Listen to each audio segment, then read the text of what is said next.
सृष्टि के प्रारंभ में आकाश से पहला शब्द जो प्रकट हुआ वो तप, अर्थात सृष्टि का मूल ही तप है। इस सृष्टि में आप कुछ भी करना चाहो तो पहले तप करो। जीवन में तपस्या आ जाएगी तो सब संभव है, कुछ असंभव नहीं है। अब ब्रह्मा जी को जब तप सुनाई पड़ा तो ब्रह्मा जी ने कहा अब हम तप करेंगे। अपने उसी कमलासन पर बैठ करके ब्रह्मा जी ने 10,000 वर्ष तक तप किया।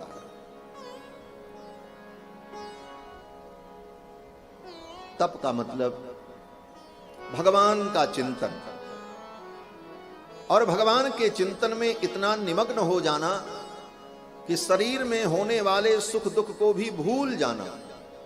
शरीर में जो सुख दुख हो रहा है उसका हमें ध्यान न रह जाए, सुख दुख चलता रहे, शरीर अपना अनुभव करता रहे, लेकिन आत्मा और मन और बुद्धि परमात्मा के चिंतन में निरंतर लगी रहे, इसी का नाम तप है। अब ब्रह्मा जी तप करने लगे। 10,000 वर्ष तक ब्रह्मा जी ने तप किया और ब्रह्मा जी की तपस्या से भगवान प्रसन्न हुए और भगवान प्रकट हो गए। भगवान प्रकट हुए तो ब्रह्मा जी ने भगवान की स्तुति की। भगवान ने कहा, हे ब्रह्मा, तपस्या ही मेरा स्वरूप है, तप ही मेरी आत्मा है, और तुमने तप किया है, मैं तुम्हारे ऊपर प्रसन्न हूं। और फिर भगवान ने ब्रह्मा जी को चारों वेदों का ज्ञान प्रदान किया। अपने संकल्प मात्र से चारों वेदों का ज्ञान भगवान ने ब्रह्मा के हृदय में प्रकट कर दिया। क्या विज्ञान रहा होगा? आज का विज्ञान तो यहां तक पहुंच चुका है कि आपके मोबाइल में कोई प्रोफाइल हो, कोई पीडीएफ हो, तो आप तुरंत डाटा ट्रांसफर कर दें, उसके मोबाइल में पहुंच जाएगा। लेकिन आपके हृदय में जो फाइल बनी हो, जो ज्ञान विज्ञान हो, उसको आप अपने संकल्प से दूसरे के हृदय में ट्रांसफर कर दें, ये विज्ञान, ऐसा विलक्षण विज्ञान भगवान का है। भगवान ने अपने संकल्प मात्र से चारों वेदों के दिव्य ज्ञान को ब्रह्मा के हृदय में प्रेषित कर दिया। ब्रह्मा को सारे वेदों का ज्ञान प्रदान कर दिया महाराज। इसीलिए हमारे यहां मान्यता है, सिद्धांत है कि वेद किसी की रचना नहीं है। वेद को भगवान ने भी नहीं बनाया है, अपितु भगवान के अंदर जो नित्य ज्ञान है, क्योंकि भगवान नित्य हैं, तो भगवान के अंदर जो ज्ञान है वह ज्ञान भी नित्य है। तो भगवान के अंदर विद्यमान जो नित्य ज्ञान है वही वेद है, और उस नित्य ज्ञान को भगवान ने ब्रह्मा को दे दिया, और फिर ब्रह्मा ने अपने शिष्यों को दिया। वही ज्ञान वैदिक ज्ञान अनादिकाल से चला आया है, ये वेद है। अब चारों वेदों का ज्ञान जब प्रदान कर दिया ब्रह्मा जी को भगवान ने, फिर भागवत का उपदेश किया। 4 श्लोकों में भागवत तत्व का उपदेश भगवान ने ब्रह्मा को किया है। इसका नाम है चतुश्लोकी भागवत। 4 श्लोकों में भागवत। बस आप कहोगे महाराज, जब 4 श्लोक में भागवत है तो ये 18,000 श्लोक का जो है ये विस्तार करने की क्या जरूरत है? वही 4 श्लोक सुन लेते, वही पढ़ लेते, काम हो जाता। बोले बात ठीक है, लेकिन वो 4 श्लोक बीज है तो वही मूल 4 श्लोक, जिसको चतुश्लोकी भागवत कहते हैं, जो भगवान ने ब्रह्मा जी को बताया, ब्रह्मा जी ने नारद जी को बताया, और नारद जी ने व्यास जी को बताया। लेकिन व्यास जी ने उसको 18,000 श्लोक में विस्तार किया। बोले तो उसी 4 से काम चल जाता। बोले उस 4 से काम नहीं चलेगा। आपको एक आम का बीज दे दिया जाए, आम्रफल का एक बीज आपको दे दिया जाए, और कहा जाए कि इस आम के बीज से इस बीज को ले जाओ, और इसी बीज के अंदर एक बहुत बड़ा पेड़ है, वो दिख नहीं रहा है क्योंकि बीज के अंदर ही तो वृक्ष था। इस बीज के अंदर पेड़ विद्यमान है, और उस पेड़ में लाखों फल लगेंगे, और उन लाखों फल से तुम अपने पूरे मोहल्ले को आम खिला के आओ। खिला पाओगे? उस बीज को ले जाओ। बात सत्य है, उस बीज के अंदर एक विशाल आम्र का वृक्ष बैठा है जो तुम्हें दिख नहीं रहा है। समय आने पर वो निकलेगा, और फिर उस वृक्ष में लाखों फल हैं जो समय आने पर प्रकट होंगे। और उस फल के रस से लोगों की तृप्ति होगी, लेकिन वो बीज जब तक है तब तक वो कार्य संभव नहीं। वो बीज जब वृक्ष बनेगा तभी उसके अंदर से निकलेगा सब कुछ, और निकलेगा उसी बीज से, नया कुछ नहीं हो। उस बीज से ही वृक्ष निकलता है, वृक्ष से तने निकलते हैं, तने में पत्ते निकलते हैं, और उसी में फल लगता है, फल में रस आता है, फिर उस रस को हम ग्रहण करते हैं, आनंदित होते हैं, कितने लोग सुखी हो जाते हैं। तो बीज रूप में भागवत तत्व का ज्ञान भगवान ने ब्रह्मा को दिया, और उसी बीज को वृक्ष के रूप में पल्लवित और पुष्पित श्री वेद व्यास जी महाराज ने किया। ब्रह्मा जी को ज्ञान देकर के भगवान अंतर्धान हो गए। फिर ब्रह्मा जी महाराज ने सृष्टि प्रारंभ की, और सर्वप्रथम ब्रह्मा जी ने 4 लोगों को उत्पन्न किया। सनक, सनंदन, सनातन, सनत कुमार, ये ब्रह्मा के 4 मानस पुत्र हुए, और ये संकल्प से उत्पन्न हुए, किसी स्त्री पुरुष से नहीं पैदा हुए। अभी ब्रह्मा जी की जो सृष्टि चल रही है ये सांकल्पिक सृष्टि। ब्रह्मा जी ने संकल्प किया तो 4 व्यक्ति प्रकट हो गए, सनक, सनंदन, सनातन, सनत कुमार, 5-5 वर्ष के बालक के रूप में। फिर ब्रह्मा के पुत्र हैं ये। इन 4 ने ब्रह्मा जी को प्रणाम किया और कहा मेरे लिए क्या आज्ञा है। तो ब्रह्मा जी ने कहा सृष्टि करो, क्योंकि ब्रह्मा जी का तो एक ही उद्देश्य था, सृष्टि को आगे बढ़ाना। बोले सृष्टि करो। तो उन 4 भाइयों ने, सनकादिकों ने ब्रह्मा जी से पूछा ये सृष्टि करना क्या है। ब्रह्मा जी ने कहा जैसे हमने तुमको उत्पन्न किया उसी तरह तुम भी और लोगों को उत्पन्न करो। सनकादिकों ने कहा आपने हमको उत्पन्न किया। ब्रह्मा जी ने कहा हाँ। बोले आपको किसने उत्पन्न किया। ब्रह्मा जी ने कहा हमको भगवान ने उत्पन्न किया। तो सनकादिकों ने कहा भगवान को किसने उत्पन्न किया। तो ब्रह्मा जी ने कहा भगवान को कोई उत्पन्न नहीं करता, भगवान ही सबको उत्पन्न करते। तो सनकादिकों ने कहा जब सबको उत्पन्न करने वाले भगवान हैं तो बीच में मैं अपने को कर्ता क्यों मानूं, ये काम तो भगवान करेंगे, हम तो भगवान का भजन करेंगे। सनकादिक चले गए भजन करने के लिए। अब यही ज्ञान की बात है। अगर ज्ञान की दृष्टि से सोचो तो तुम्हारे हमारे करने से कुछ नहीं होता, करने वाले तो सब भगवान ही हैं। अब ये ज्ञान की दृष्टि दृढ़ हो जाए तो सनकादिक जैसे महात्मा भजन करते हैं, और जिसको लगता है कि हम ही करेंगे तो सब कुछ होगा तो भाई करो, तुम फंसो संसार में, लगो करते रहो, तुम्ही से दुनिया चल रही, तुमसे दुनिया नहीं चल रही। दुनिया चलाने वाला तो कोई बैठा है जिसके संकल्प से सब कुछ हो रहा है। लोग कहते हैं महाराज सब लोग भजन ही करेंगे, राम राम करेंगे तो दुनिया कैसे चलेगी। बोले सब लोग भगवान का भजन करने लग जाएं, राम राम करने लग जाएं तो दुनिया और बढ़िया से चलेगी, सारा दुख ही समाप्त हो जाएगा, दुनिया में आनंद ही आनंद होगा, सब चलेगा। अब वो सनकादिक चले गए भजन करने। सनकादिक जब भजन करने चले गए तब ब्रह्मा जी को रोष आ गया, क्रोध आ गया। ब्रह्मा जी को बड़ी आशा थी कि इनके द्वारा हमारा कार्य आगे बढ़ेगा। ब्रह्मा जी का तो एक ही प्रोजेक्ट था, ये सृष्टि चलाओ, बड़ा। चले गए सनकादिक। तब ब्रह्मा जी को जब रोष आया तो रोष जो है, क्रोध जो है, ये तमोगुण का परिणाम है। ब्रह्मा जी के अंदर तमोगुण जागृत हुआ, और तमोगुण जागृत होने पर जब क्रोध आया तो उनकी भ्रिकुटी के मध्य से एक नीले रंग का पुरुष प्रकट हुआ, नील लोहित वर्ण पुरुष। उसका शरीर नीले रंग का था। कैसा नीला? बोले नील लोहित। नील लोहित माने नीला और लाल दोनों मिला हुआ रंग। जैसे कभी कभी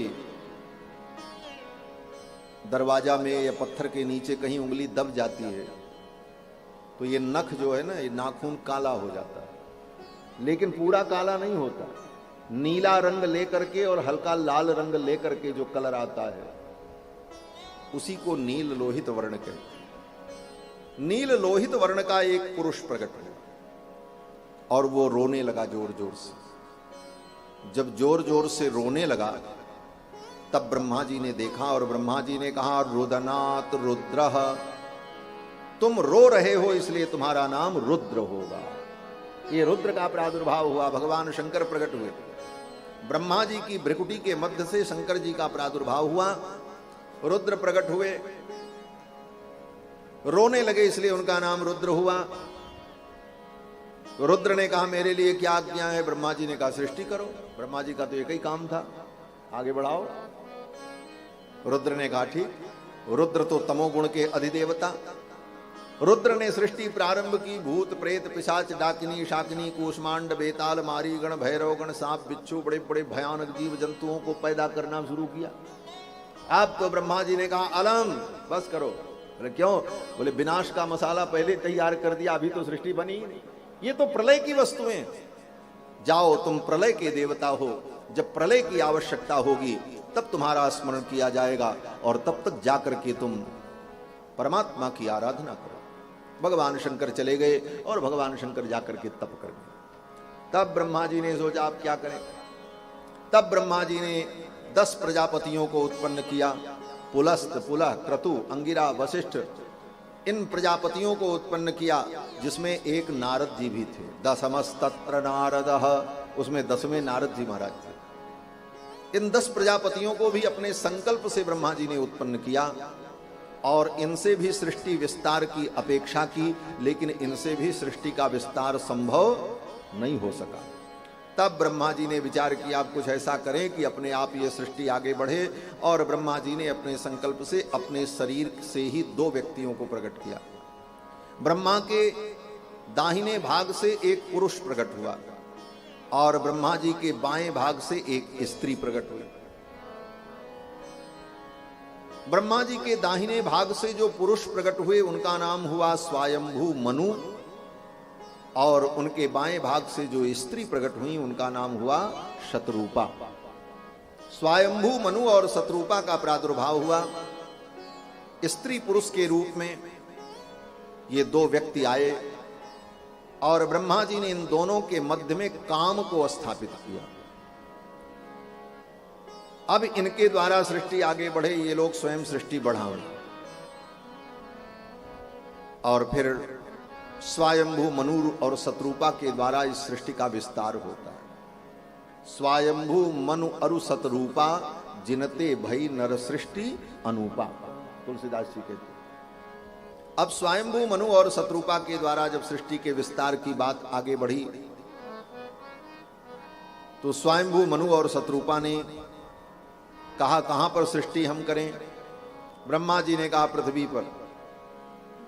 तो पृथ्वी की ओर जब देखा तो पृथ्वी जल में डूबी हुई थी। अब पृथ्वी को जल से बाहर निकाल करके कोई लावे तब उस पर सृष्टि हो। अब ब्रह्मा जी के लिए दूसरी समस्या हो गई। अब ब्रह्मा जी सोचने लगे पृथ्वी को जल से कौन बाहर निकालेगा। उसी समय ब्रह्मा जी को जोर से छींक आ गई।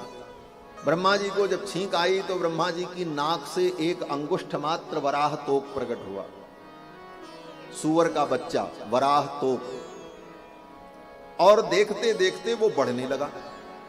कितना बढ़ रहा था? बोले एक क्षण में एक हाथी के बराबर बढ़ जाए। प्रतिक्षण 1 गज के समान उसकी वृद्धि होने लगी और देखते देखते वो वराह बड़ा विशाल हो। ब्रह्मा जी जान गए ये कोई साधारण जीव नहीं है, अपितु साक्षात नारायण परमात्मा ही वराह के रूप में प्रकट हुए। भगवान वराह का अवतार हो गया। बोलो श्री वराह भगवान की। वराह भगवान का अवतार हुआ। ब्रह्मा जी ने स्तुति की, देवताओं ने स्तुति की,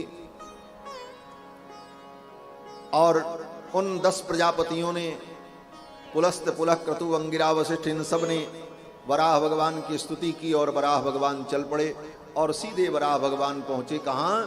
बोले जल के अंदर, जहां पृथ्वी डूबी हुई थी। जाकर के पृथ्वी को भगवान ने अपने दाढ़ पर उठाया और लेकर के आए और आकर के जल के ऊपर स्थापित कर दिया। तब तक पीछे से एक असुर आ गया जिसका नाम था हिरण्याक्ष। हिरण्याक्ष आया और उसने कहा ये पृथ्वी तो मेरी है, चोर के समान तुम मेरी पृथ्वी को लेकर के कहां जा रहे हो? और वो युद्ध करने के लिए आ गया। फिर तो भगवान वराह का उस हिरण्याक्ष से युद्ध हुआ। गदा से युद्ध हुआ, लात से, हाथ से, पांव से, और फिर उस युद्ध में भगवान वराह ने हिरण्याक्ष का वध किया। और हिरण्याक्ष का वध करने के बाद भगवान अंतर्धान हो गए, पृथ्वी को जल के ऊपर स्थापित कर दिया। फिर पृथ्वी पर गंगा और जमुना दोनों नदियों के मध्य का जो भूभाग, उसी भूभाग में श्री मनु जी महाराज ने ब्रह्मावर्त में अपनी राजधानी बनाई और वहीं से सृष्टि का विस्तार किया। स्वयंभू मनु और शत्रुपा की 5 संतानें हुई, जिनमें 3 कन्या और 2 पुत्र। कन्याओं का नाम आकूति, देवहूति और प्रसूति, और पुत्र प्रियव्रत और उत्तानपाद। जो 3 कन्या हुई, उन 3 कन्याओं के वंश का वर्णन सुखदेव जी ने राजा परीक्षित को सुनाया है। स्वयंभू मनु की एक कन्या देवहूति परम सुंदरी थी। उसी समय ब्रह्मा की छाया से उत्पन्न एक प्रजापति थे जिनका नाम महर्षि कर्दम था। महर्षि कर्दम विवाह करना चाहते थे कि विवाह करके मैं गृहस्थ जीवन में प्रवेश करूं, और महर्षि कर्दम ने सरस्वती नदी के तट पर 10,000 वर्ष तक तप किया। सरस्वत्याम समा तपः तेपे सहस्राणाम समादश। 10,000 वर्ष तक सरस्वती नदी के तट पर महर्षि कर्दम ने तप किया। उनकी तपस्या से भगवान प्रसन्न हुए, भगवान प्रकट हुए। भगवान ने कर्दम महर्षि से कहा, वरदान मांगो, क्या चाहिए? तो कर्दम महर्षि ने कहा, प्रभु आप वरदान देना चाहते हैं तो यही कृपा करिए कि मेरा विवाह हो जाए। हमने विवाह के लिए तप किया। सुन करके हंसी लगती है लोगों को। ब्याह करने के लिए महर्षि कर्दम को 10,000 वर्ष तप करना पड़ा। ये कौन सी बड़ी बात है? ब्याह तो चलते फिरते हो जाता है। बोले हो तो जाता है चलते फिरते, और जब यही तर्क है तो ब्याह तो कुत्ता बिल्ली का भी हो जाता है, लेकिन उनकी संतानें किस योग्य होती। महर्षि कर्दम ने जब तप किया और तपस्या के बाद गृहस्थ जीवन में प्रवेश किया, तो महर्षि कर्दम के घर में जो संतान उत्पन्न हुई, वो संतान कोई और नहीं था, स्वयं भगवान नारायण ही उनके पुत्र बनकर के। केवल मैं सूत्र बता रहा हूं। जिसके जीवन में तपस्या होगी, पवित्रता होगी, और तब उसके बाद वो गृहस्थ जीवन में प्रवेश करेगा, तो उसके घर में जो संतान उत्पन्न होगी वो भगवद अंश होगी, भगवान के भक्त होगी और कल्याणकारिणी होगी। और जिसके जीवन में विवाह के पूर्व तप नहीं है, त्याग नहीं है, सदाचार नहीं है, पवित्रता नहीं है, उसके खानदान में वही पैदा होगा जो पूरे खानदान का सर्वनाश ही कर देगा। महर्षि कर्दम ने 10,000 वर्ष तक